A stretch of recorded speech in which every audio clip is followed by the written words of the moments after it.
Gavin McKenna, you are a Boston Bruin. Probably. Hit the music. This is hockey right here. Bruins! Whoa! Whoa! Whoa! Whoa!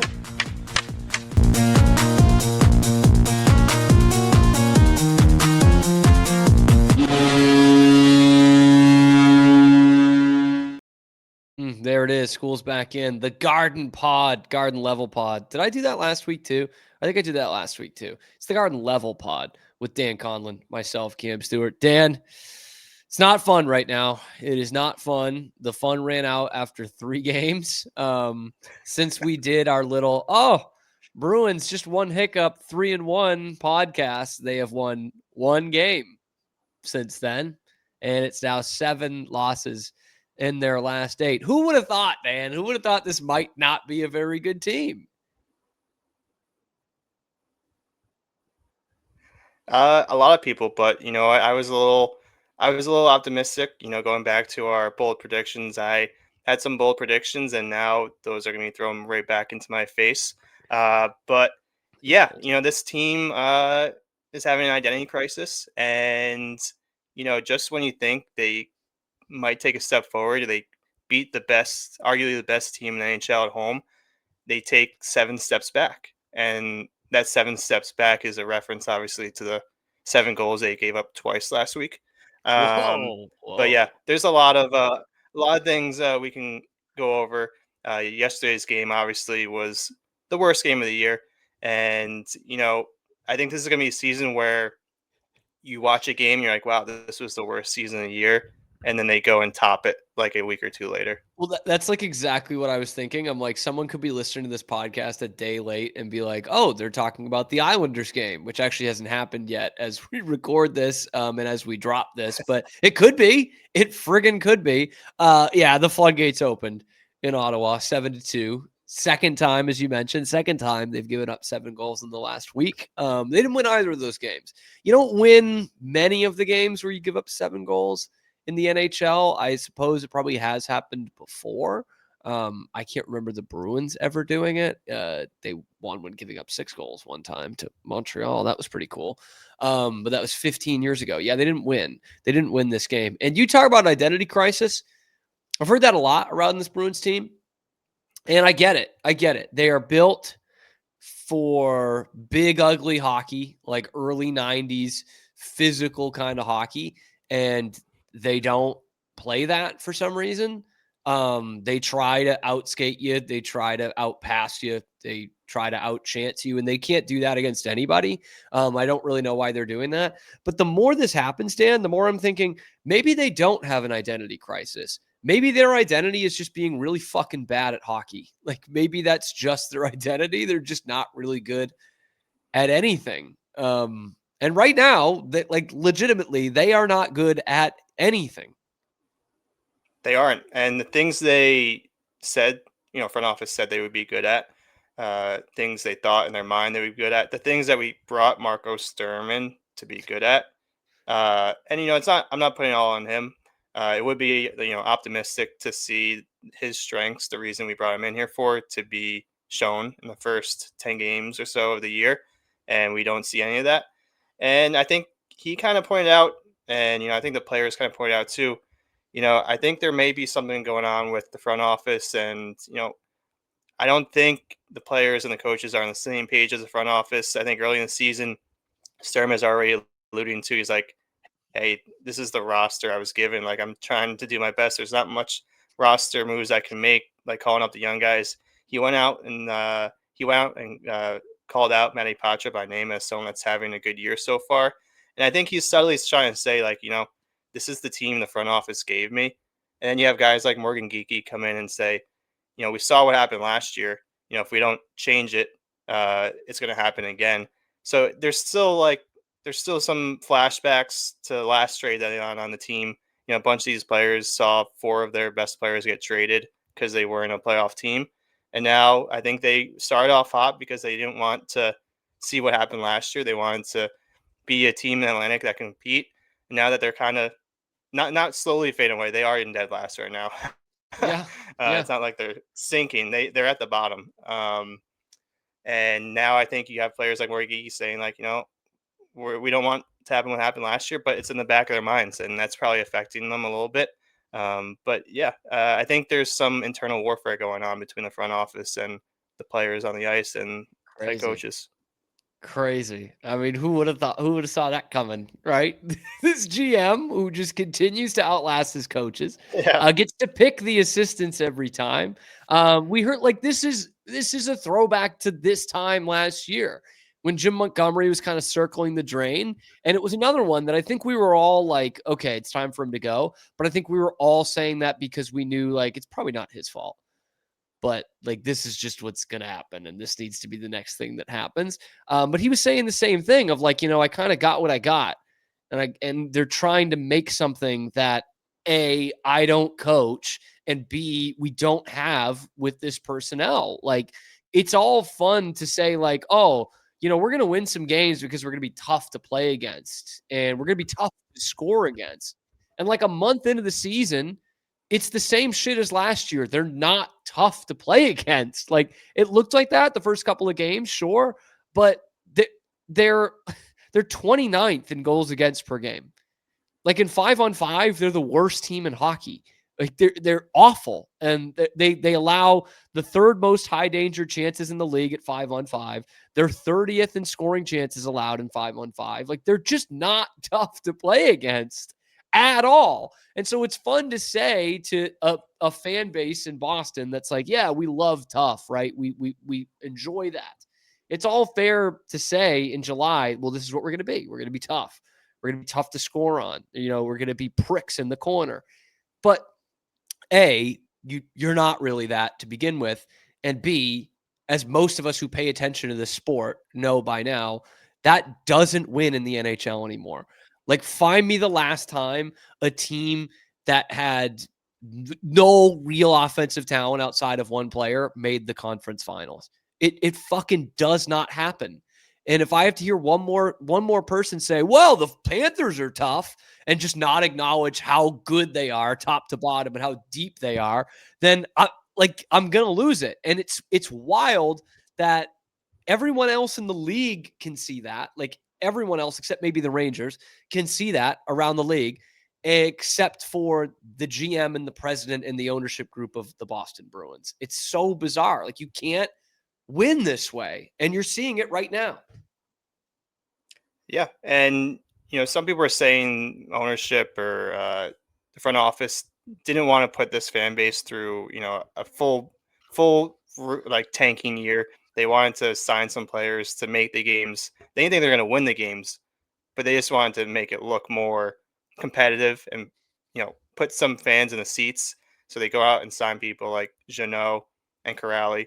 And the third and fourth line honestly hasn't been our worst lines. They Nope. have had some good games, and you know could argue they've been our best lines. But uh, yeah, ownership really doesn't care. They just want to make sure the year end reports is a profit, and the front office. I think when you see all this going on, and then you hear where's Don Sweeney? Oh, he's in Florida right now scouting for Team Canada for the Olympics. I think that should piss off Bruins fans. Great. Great. Our GM isn't really even at our games right now. Now I know what the job qualifications are for his role and what you have to do for scouting for Olympic teams. But you know, I was hoping maybe this could be like a Montgomery situation where you get rid of the front office, clean slate early in the year. That if Jacobs did that, I'd be surprised. But something has to give, and I'm not sure I want to go through another rebuild with Don Sweeney and his drafting decisions. We talk about draft picks and how important they are, and look at the Bruins teams in the past. The team core they had, in the early 2000s. Lucic, Krejci, Bergeron, Marchand, all first, second, third round picks. That's how Draft and you develop build. all of them. That's how you build teams these days, and yeah, unless you're the Panthers, you could just trade for Kachuk and Reinhart for nothing, or just a first rounder. But um, yeah, drafting's important, and Sweeney's not good at that. And I don't think he's the man for the job to lead us through this, and I don't think the players think that either. Yeah, I mean, like you look at especially now, Dan, like especially now with the cap going up, and so many people have misread that situation of like, okay, well, if we just save money, like we can throw out a bunch as the cap continues to go up. You know what I mean? It's this fallacy that there's going to be more seats at the table because everyone's money is going up. But what actually happens is what we're seeing right now is it's much easier for teams to retain their talent, even if it's astronomical prices like Kaprizov in Minnesota. But more, better examples are Jack Eichel in Vegas. It's Connor McDavid in Edmonton, albeit on a little bit of a different deal. All that's happening in Florida, like it's easier for these teams to retain their players rather than them going out and getting big money somewhere else. And the Bruins are in the worst time to not have anybody that's really worth extending. I know Morgan Geeky got one. Henry Jokiharju got one. But like if you look at the last like 4 years, there really wasn't anybody else worth extending that you didn't extend, right? Like you want to say Olmark over Swayman, okay, maybe he's a lot older, but I can accept that. But they were both really good goalies, and you did extend one of them. McAvoy, is he struggling now? Yeah, but was he worth extending? Also, yes, and Pasternak, obviously. But at the age, I don't think Marchand was. I don't think Brandon Carlo was, and certainly they're learning that in Toronto. You just didn't have a good crop of talent to extend guys. And that is how it manifests itself right now as being one of the worst teams in the league. The Bruins should not have done anything in the summer. They should have done nothing. They should have had Don Sweeney on the golf course with a Motorola Razor that didn't get any service. Like that's what they should have been doing. Instead, they spent up to the fucking cap again on these nobodies, and you don't have money or a good team. So you say, Don Sweeney doesn't want to send Bruins fans through a full rebuild. Well, they're doing it by accident because they're not trying to, but they are that bad. Dan, I think this is after the first couple of games, I was like, oh, they're not going to be bad enough in this loaded draft class. But 2 weeks later, I think they are very in a very real possibility of getting Gavin McKenna number 1 overall. Yeah, and you know what? Maybe front office is ahead of the curve, and they're like, you know what? The people we have in province are playing too well. If we bring them up, maybe we'll start winning games, and maybe we just keep the current roster we have and just get a That's it. top 5 pick. I think maybe I wish they were that smart. I don't give them the benefit of the doubt. I think they're just too stubborn and want to play the players they signed to 5-year contracts. But uh, yeah, I think Province is doing great net right now. They have a lot of players that are doing well. Obviously, all the fans want to give them opportunities up here, and that would answer a lot of question marks we'd have on them. This that this was a year to answer a lot of question marks. Is Patra a top 6 guy? Can Lysell play in this league? And right now, we don't even know that. It's still early in the season. Maybe some trades happen. Maybe some injuries pop up. Lindholm's already injured, but we have no defenseman really to fill that void, which is a big void, but at least fill it, to some extent. But Callahan. yeah, I need some more Callahan. Michael Callahan. Yeah. But do they win that game if Patra's up? No. There's so much more issues involved than a young guy can have. But if Patra plays well, it could answer some question marks that you had, and it could kind of give Pasta, a reason to not want to leave this team if he sees a bunch of young guys coming up and seeing a core that they could build around. If you're losing games and Pasta's sitting next to Ace Amont on the bench, you'd be like, what am I doing here? But yeah, I think it's really early in the season, and the players are already pissed off. I think they had some, bad taste in their mouth from last trade deadline, and now they're already pissed off about it too. And they should turn that aggression onto the ice, and not make good plays and come out motivated. They're just making so many stupid plays, and there's really so many bad passes and taking penalties, 8 seconds into the period and giving up It's a power just play like goal. last year, man. It's just It's like just it, like dude. last year. And like they Deja they vu. rack up they rack up all these fucking penalty minutes, and it's never a fight, man. Like it's not a scrum. It's just 2-minute minors. Like McAvoy had 2 in the third period. Zadorov got one the first shift of the third. That was a dude who led the league in penalty minutes last year, just off taking fucking stick minors, dude. It's just they can't skate with anybody. They can't check with really anybody. It's they're just not good at anything.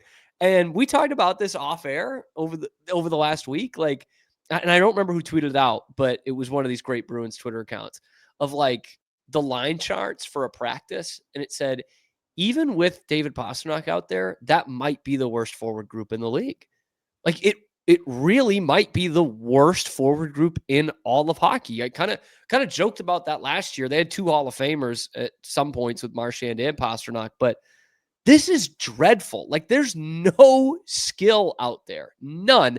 And when Morgan Geekie is off the pace, like he was for the first, 9 games of the season, the last couple, he's looked pretty good. When he's off the pace, you have nothing outside of Pastrnak. Literally nothing. That's how bad we're talking here. This team on paper is very much in play for a top 3 pick. And thankfully, the Penguins do not know how to tank. I cannot believe it. They're sitting there at second in the Eastern Conference for a team with not much talent still. But Malkin's looked good in his advanced age. Bruins great. Justin Brazeau is near the league lead at the and goal scoring still. He's still doing it. What I want to get to with this Bruins tank though is like I'm sick of the pride thing with the Bruins. And it's probably the same thing that's happening with the New York Rangers as well. Of like, we're too proud to tank. It's like, why the fuck not, dude? The Blackhawks do it. They're just as old as you. The Sharks do it really well. The Sharks know how to tank. Those fuckers know how to tank. They've got 3 top 2 picks playing right now, and 2 of them playing pretty damn well in Will Smith and Macklin Celebrini. Why can't the Bruins face that? Like, why as a franchise can the Bruins not face that? The Celtics are a much prouder franchise. They did it 10 years ago. They tanked. Probably going to tank again this year. Okay. The Patriots have tanked the last 2 years. It's not like the city is completely averse to tanking. So is that like, am I reading too much into this, Dan? Or is this just like a toxic masculinity of the Bruins aren't allowed to tank? No, I think you're completely right. I think it starts at the top. Obviously, ownership has a big say in that, and I'm not sure if Jacobs is the one forcing Don Sweeney to sign Tanner Jeannot and Which Yoki could be Haru right. back. You could be exactly right, by the way. So I'd like to think it starts at the top, or maybe the Jacobs just don't really care that much as long as they're still making money, and then it's just the front office saying, you know what, you know, we know like they've been together for 10 years. Cam Neely has been here. Cam Neely traded away Tyler Sagan for Louis Eriksson. Like the Yeah, baby.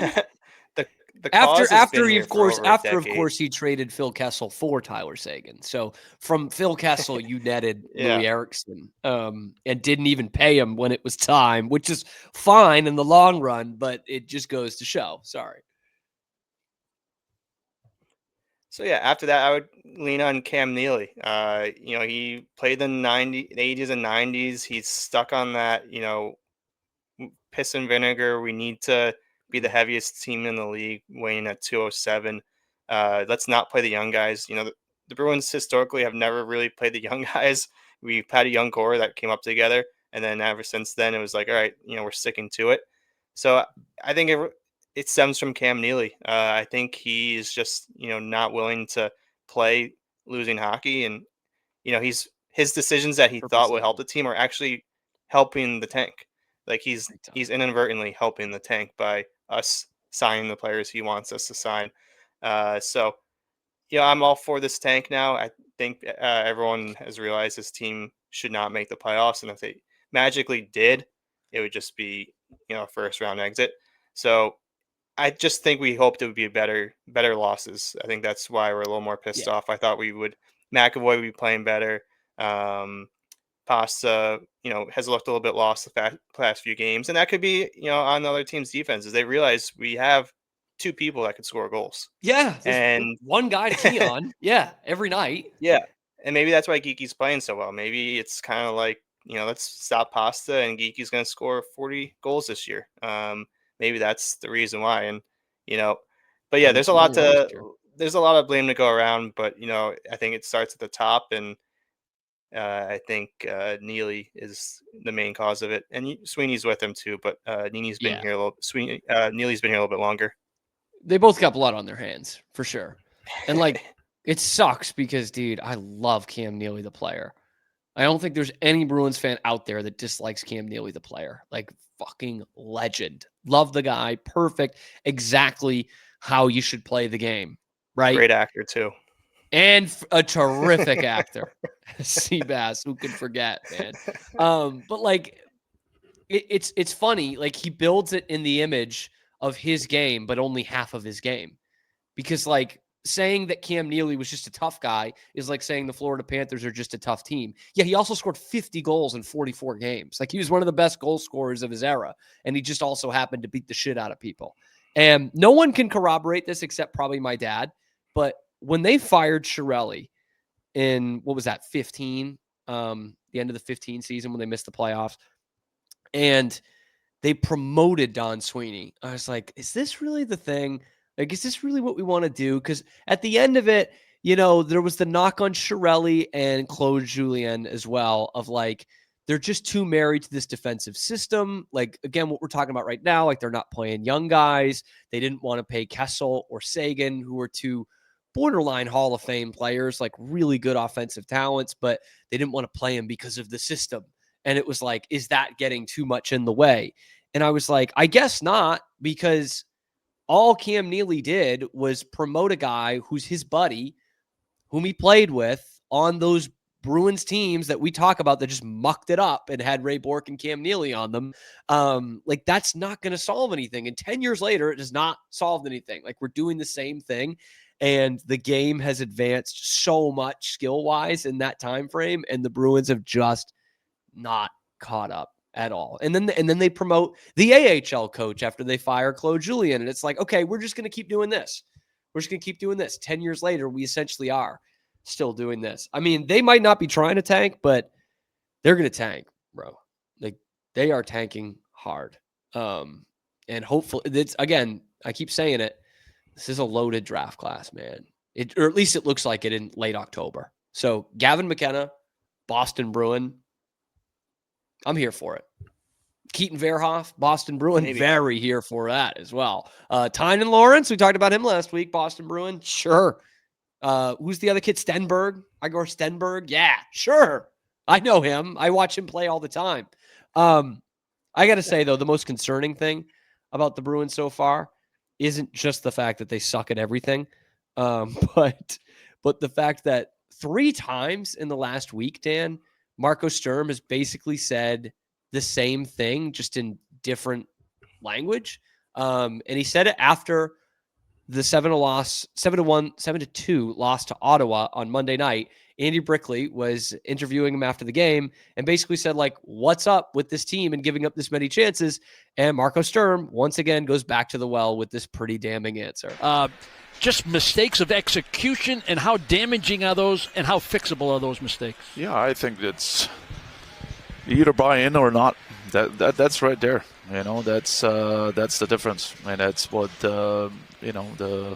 if you just look at the Ottawa team today, and they do it, and we're not, and that's the game. Penalty kill. That's 3 times in the last week. He has said something along the lines of, we have guys that aren't buying in. And this is where I'm like, okay, who's not buying in? Like, Casey Middlestat was benched for a game. Great. But like, if we have a buy-in problem, like across the board here, why aren't they making any changes? Why aren't they making any trades? Why aren't they calling anybody up? But it certainly looks like there's some guys taking the night off. It does. And, it is, we've already heard trade rumors from one of the only guys, you could argue maybe one of the only 3 guys that's having a good season or playing well for us. So we're already starting to hear the trade rumors in October. And some people were saying maybe the Bruins were releasing that they had a meeting with the Canucks just to get some get some bidders going for Pavel Zacha. And I think in an ideal world, the Bruins would be able to trade out some players. I don't necessarily think they should trade Zacha, but you know, for in order for them to trade players, teams are going to have to want them. And I don't think any teams or scouts watching these Bruins games right now are gonna be like, give me Asamont, or give Need me him. Yoki Gotta Haru, have him. give me Yes. Peak. uh, Arvidsson had that. He has 2 goals now. They counted the goal last night, thank God. So maybe that could help his trade value. But in Big ideal goal. world, Cut the lead to 5 in the third period. I just love that. Yeah. in an ideal world, I think the Bruins can trade some of these players. It's just they're not playing up to their potential right now, and their value is probably very low in the trade market. And that would give them space to bring up some of the young guys if we trade away some people. But I don't think anyone wants these players right now, besides the top 3 players that were uh, producing for us. Um, in terms of buying in, who's on the bus, who's off the bus. I'm not sure what time the bus leaves, The but Bucks. it left without a lot of people, or maybe they were waiting for the train and the bus just left without them. But there's a lot of people right now that aren't on the bus, that Stern keeps saying. And obviously, you said Millsap got benched, so that was probably one person he thought wasn't really buying in. Is it any of the good players? There's some players that you can't really bench because of their contracts Sure. and their value to the Yeah. team. So it could be some of the guys that he's not calling them out by name. Maybe it's some of the big names. Maybe he hasn't been a fan of how Postman's playing the past few games, or McAvoy. Is McAvoy not buying in? I don't know. He's been playing terrible, but after every game, it looks like he wants to cry. So I don't believe Yeah, he's just it not doesn't buying feel in. like an effort problem with McAvoy. No. There's certainly some problems there, but it doesn't feel like a buy-in thing. Yeah. That I would say So I'm anyway. not. Yeah, you know, unless he calls people out by name, there's a lot of people you could say that aren't playing well or buying in, and maybe Sturm's just hoping his system eventually comes along, but maybe he realizes he's got to change it up and not do the hybrid system. I think the Canadians tried to do that last year, and they realized it wasn't working, and then they switched it I up and I was did thinking pretty about well. this. I was thinking about this recently, like in the last couple of days, that you're right. Montreal did it and they gave up on it like a month into the season, which is about where we're at right now. And yeah, they took off after that and they obviously made the playoffs. They look pretty good this year too. And I was thinking, is that what the Bruins need to do? Did you need to reset? It's not going to work for them. And then I looked at like the personnel on those 2 teams. And I was like, yeah, maybe the Bruins should try and stick it out, see if they can stop some pucks going into the net. Because Montreal has a lot more young talent than the Bruins do, and this is before even Demidov came there. But this was like it's just not.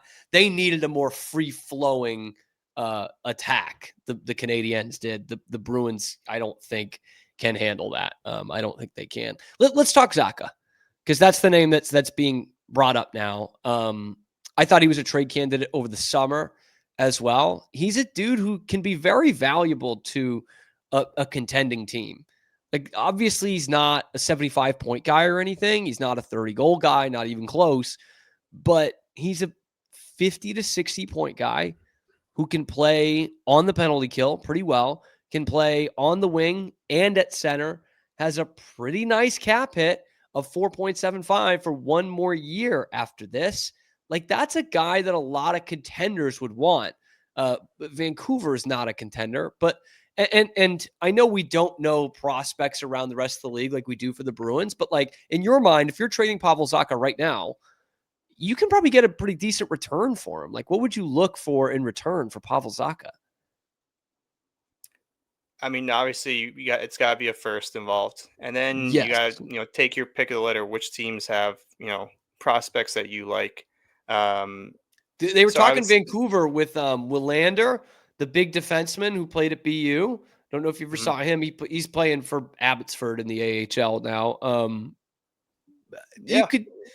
He's a big defenseman, so Cam Neely's already got like pitching a tent right now. Big guy. But he can skate. He can play at the top of a power play. At least he could in college, which does not always translate to the pros. I know, but like he's got some skill that goes with that too. yeah. So that's a package I think you would probably would be like, okay, that's the bar, a top prospect and a first rounder. And the Canucks aren't really that good this year, so that first rounder could be between 15 and 20. You never know. I mean, right now, the Maple Leafs are going to play better, but as I'm not just the only Bruins fan looking at Tankathon, but right now the Bruins have the third or fourth pick, and then they have the eighth pick from the Maple Leafs right now. And Yeah, I don't we know if know that Toronto one will hold up, but I'd love it. I'd friggin' love it. it's But held up in the past though. it has. You're uh, right. You're right. Yeah. but yeah, I'm expecting the Maple Leafs pick to be in the 20s. But the thing about that is, is Zacha? You got to ask yourself: is Zacha part of the core you want to be around? You know, if you trade Zacha next week, what's that going to send to Pasternak? Is Pasternak going to want to stay if you trade away his good friend who It's can true. play anywhere? He's pretty selfless for a second, could be on the PK. And you think about next year too. He has another year on his contract. Technically, you could trade him next year at the deadline if you Mhm. wanted to. Um, and if you trade him this offseason or this year, Hagens is going to come up, and if he's put him on the second line or so, if you keep Lindholm on the first, Hagens is going to be centering Middlestat and Asimont. You know, Oh, I think Zaka could be a potential guy, who can help Hagens develop. So I don't for think for a sure, and team help that him lacks talent, defensively. Yeah. If for a team nothing that else, he would lacks a help lot of defensively. talent and scoring, trading away Zaka would be a big dent. And you got to ask yourself: is he a part of the rebuild, or the retool, or is he just uh, is he another Charlie Coyle or Trent Frederick you Yeah. just trade away? Yeah, here's the thing. I don't think he is part of the rebuild though. And I like Zacha. Like I really like him. He's great value. He's versatile. And yeah, I do worry about the Pasternak response. You do have to take that into account in pro sports in 2025. But like his contract's up at the end of next year. You're not a contender by the end of next year. You're not. Like you're still pretty bad. And so that's where I'm like, if that's where I'm like, we're done. Again, like Zacha, and he could definitely help James Hagens at the end of this year. That's a nice safety blanket to have on the wing defensively for a young center still trying to learn kind of the intricacies of the NHL game. But he's not a part of the winning that you're trying to get to, because you're not going to be winning in the next this season and next season. You're not. So if you can get a first rounder and a good prospect from somebody, from Pavel Zacha, I think you got to pull the trigger, man. I do. I think you got to do it. I like the guy. He wins me some money on DraftKings a lot, actually. Anytime goal scorer, just play him against the Panthers. It's great. But he's just not going to be contributing to the winning when the winning comes, because it's not going to come when he's still here, just under contract. Yeah, Speechless. and honestly, there's no bad thing in having a lot of prospects and draft picks. We've seen Don Sweeney draft in the Would love to give past, it a and I would try. argue Would love to give it a try. if we had to pick another pick in the first round between 15 and 30, who knows who we would take. But you could use that to your advantage in the offseason if you traded Zacha this year.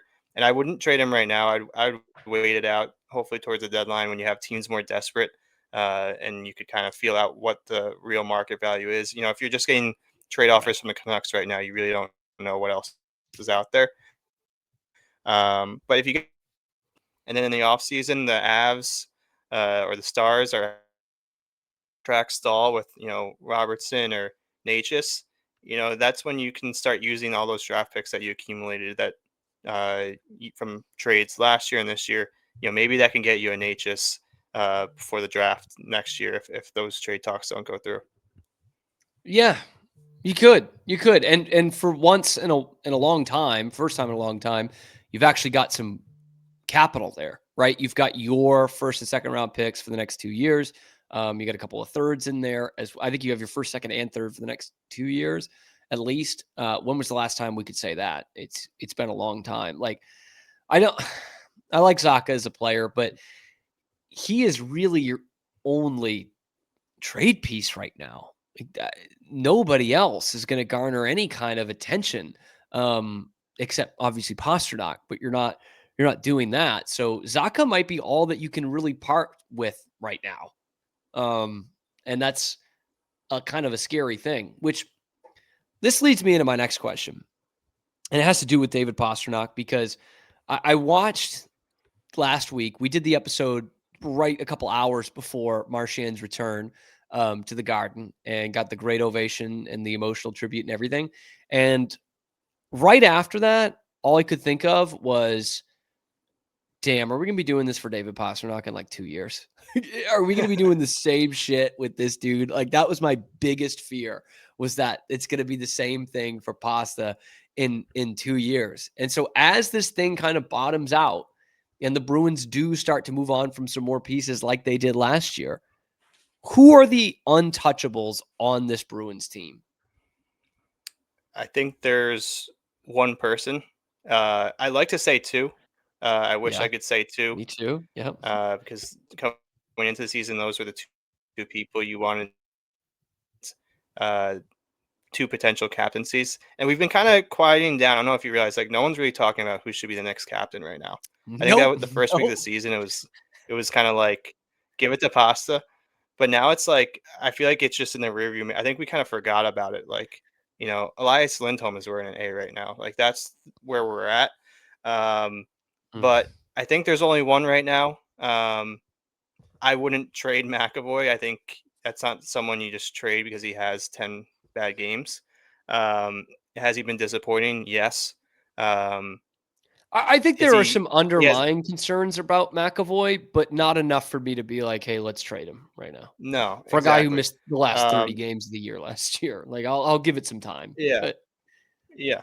We've seen how valuable he can be. We've seen, he's been on the team since, 2017, 2018. He's someone you want to be part of the solution, and he could be a potential captain. Who knows? Uh, but I would say right now, if you're looking at who's on the ice and who's playing, it would be Pasta. In 2 weeks, it could be McAvoy and Pasta. But I don't think you trade McAvoy, but I would just say Pastrnak. Everything else, maybe you could. I don't know if you would say geeky. I mean, I'm not sure you would trade him after just extending him. But yeah. if he can get some good trade value, I'm not sure if he has a no trade clause. But there really is, three good players. Swayman, I'm not sure anyone would ever take that contract. But Well, yeah, see, who that's knows? the next problem is we talk about which are Bruins untouchables. But if you're looking at it from the other side, there are way more guys on this roster that other teams aren't touching than the Bruins are saying are untouchable. That's the problem, right? Like Lindholm, Elias Lindholm, but I guess you can put both Lindholms in there at that point. Zadorov, Swayman, Jeannot, like these guys are untouchable from other teams. That's like third rail. Like, why would we ever do Middlestat, who's on a much shorter term? They're like, fuck no. There's way more Corpusalo. Like, we could just go on all day. There's so many untouchables from the other side, and maybe not even necessarily from the Bruins side. But I agree. I think Pasternak's really your only one, man. Like with this timeline and what it's going to take, how long it's going to take to win, like Swayman is not untouchable at this point. And I don't know how many teams are going after 8x8.25 for a goalie who has underperformed the last year plus. Is the team in front of him bad? They sure as shit are. But the stats are the stats, and that's what teams are going to be looking at. And if you can get a good deal for him at some point in the next calendar year, I think you got to listen to it. I just think you could use the money, you could use the capital, and you could use the tank. But yeah, Pasternak's probably the only one. When was the last time the Bruins had only one untouchable player? I'm not sure too much in our lifetime, I would say. I mean, not really. I would say 20 years ago, but Joe Thornton was traded. Like, you know what I mean? Yeah, Bork was Maybe that traded. half a season when you still had Bergeron. Yeah, Bork was traded. They took Bork to arbitration, man. That's brutal. And then you had, 20 years of having 4 or 5 guys that were untouchable. And now it's just Pastrnak. And I obviously don't want this to happen. But again, like going back to the Marchand thing, it's like, if they're this bad again next year and Pasternak's about to turn, or he's going to turn 30 next year, next May. He's going to be like, man, I need a shot here.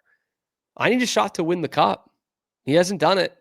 And I don't know if it's coming here anytime soon. That's, I don't want to get too deep into that conversation, but you know what I mean, Dan. Like, we're not far away from that. We're not terribly far away from that, unfortunately. And McAvoy and Pasta, when they were brought into this league, they were brought in this league when it was, Stanley Cup or bust for the Bruins every year. Mhm. They had Chara, Bergeron, Marchand, Krejci in the locker room. They went to the Stanley Cup in 2019. These guys aren't used to losing, and that's why I'm a little concerned. How are they gonna? This is like kind of the first time in their careers where like, are we okay with this? Are we okay with not wanting to make the playoffs this year? And you gotta see how they respond, and this will be a test to their leadership. Is someone gonna come out of this and lead this team, or do they need to sign a veteran? Do they need to bring in like another Nick Foligno to kind of right the Yeah. ship, get the right guys in the locker room? Do we need another bottom six player to be a leader in this That's locker what I room? need to hear. Yeah. That's it. But yeah, I think this is going to be a test to them. How are they going to respond to this? I think McAvoy is very passionate about it. You could tell he hates to lose. Pasta, he may be doing more behind the scenes stuff. We've seen in the first week of what he can do. Put his body on the line. He was body checking people and making saves, and then it kind of disappeared for a little bit in 2 weeks. And it's a long season. It's still October, but the signs of this is it's painful for the fans to watch, and it's probably painful for the players as well. Probably. It's definitely pretty painful for us, I would say. Not been fun so far. So we're kind of up against the clock here, Dan. Let's make it fun, shall we? We started doing this last week. Funniest tweets of the week regarding the Boston Bruins and the greater Boston Bruins area. So, Dan, you want to start us off? Make me chuckle, please, and tell me your favorite Bruins tweet of the week. I'm gonna go with I had a tweet that was, it's not a tweet you have to see, but it was a tweet of Gavin McKenna scores to make it 2-2, Penn State versus Stonehill. I saw that tweet come by. I think that was Thursday or Friday, and just seeing a generational talent score a goal. See that tweet? I didn't even know they were playing. I went to Stonehill too. I don't really Yeah. follow the Stonehill hockey team. We were D2 for a while, became D1 a few years ago. But seeing a generational talent, number one pick, score a meaningful goal in the third period against your former D2 hockey team was my funniest tweet of the week. Which is like and it makes you Stonehill think. being like the 20th best D1 hockey program in the state. Like, it's funny. And people were Man. wondering, why did Gavin McKenna go to Penn State? I think it's because he just wanted to play against Stonehill. Those And games, maybe those he'll are the make a games you visit come to here for. Easton soon. But the Penn State Stonehill rivalry and those close games, I think that was a selling point for Penn State. Dude, do you know where they play, by the way? Do you know where Stonehill plays? This is They so play in dumb. Foxborough. That's the home stadium. But we're we're we're building a. They got a donation. They're building a stadium on campus now, which I think will be better. Yeah, they play at Warrior Ice Arena. They hosted UMass at Warrior Ice Arena a couple weeks ago. What a return trip that would be for Gavin McKenna. I don't think they're doing a home and home. I don't think they are. Maybe they'll meet a neutral site in the postseason, probably. But wouldn't that be nice if Gavin McKenna would get to see his future digs there? Penn State's an interesting watch, Yeah. man. They just keep doing this. They keep winning against like Long Island and Stonehill in overtime with these crazy comebacks, and someone is still giving them votes to be the number one team in the country every week. But Gavin McKenna heating up. He might not actually fall to 5 or 6 after all, like we forecasted last week. I'm gonna go with one that is kind of playing off the controversy in the NBA right now. Petrov McGuire, great account on Twitter, dug up this old tweet. Johnny Beecher and Mason Lowry, obviously on either sides of the Michigan-Ohio State rivalry, as we bring college into this again. And he just needs to point out, man, FBI, take a look here. We don't want anything fishy coming up. And John Beecher and Mason Lowry both might need some time away from the team. So it's losing the bet to Johnny Beecher. I'm just saying, can we take a deeper look here? Maybe we could call up the young guys. I just need to make sure, man. I just need to make sure there's nothing nefarious going on in my good, straight-laced hockey club, man. That's what I need to make sure. But Johnny Beecher, Mason Lowry, your days might be numbered if this comes out again. Yeah, there wasn't much to smile about in my life this week when it comes to the Boston Bruins. So we try, man. We really try. Matthew Schaefer tonight. First time he gets to skate on the Garden ice. Have you caught any of him lately? Caught it lately this year. He's only played in the NHL for a month. So I haven't caught too many Islanders games, so obviously I think as a Bruins fan who doesn't really want to watch the Bruins, I think you should just take a look at how Schaefer's playing tonight. The comparisons are, he's getting a car comparison, so he's got to be off to doing something good. Great story. When you watch him in the draft, you couldn't help but be happy for him. sure. But yeah, I've heard good things from him. He's getting them a car comparisons. So it'd be interesting to see. We're not in the same division, but we'll be going up against him for the next decade or so. So we'll see what we're going up against. But yeah, I'm excited to see some of the young guys come in and see how they play. And that should be a good sign. What the Bruins can be doing too. If we tank too, these are guys that could be potentially on the Bruins next year. Schaefer's awesome to watch, man. He's so much fun to watch. He could break tanking, by the way. Could break tanking. Like if he just obviously at the number one pick, like he is supposed to be a pretty good player. But if he turns out to be like a great player, teams are going to be like, well, we don't need to lose all our games. We could just end up, Yep. It is a lottery after all. We could just luck into the number one pick like the Islanders did with the 10th best odds and win the whole draft lottery and get there. The kid is freaking fun to watch. I don't know if anyone on the Bruins can keep up with him. But you know what? You guys can keep up with us on social media, on Twitter, here on YouTube, and wherever you get your podcasts. I can confidently say that. We drop them every Tuesday with segments going out through the week. So let us know what you thought about the week that was in Boston Bruins hockey and what is wrong with this team and what you're looking forward to. And maybe how many tabs you have open of the Tankathon. Tankathon, right? Yeah. Tankometer is what I keep wanting to say. That's Dan Conlon. I'm Kim Stewart. Mock drafts, whatever you got. Whatever you got, man. Relapse like us and look at the 2026 draft class. We will see you next week on another edition of the Garden Level Pod.